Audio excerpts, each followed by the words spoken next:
Hello students, we are going to learn meaningful sentences. Okay? Now, how to make meaningful sentences with the help of using this diagram.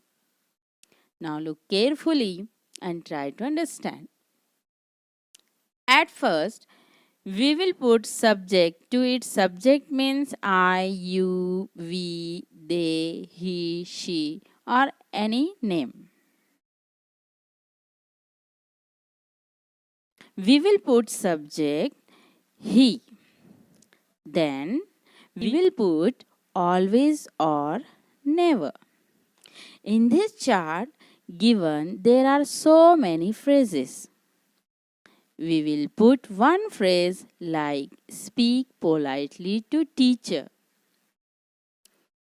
So we will put, example number 1 is he always speak politely to teacher.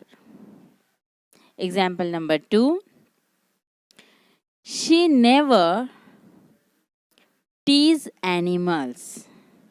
Example number 3, they always turn off a running tap. Okay, students, I hope you will understand. Thank you.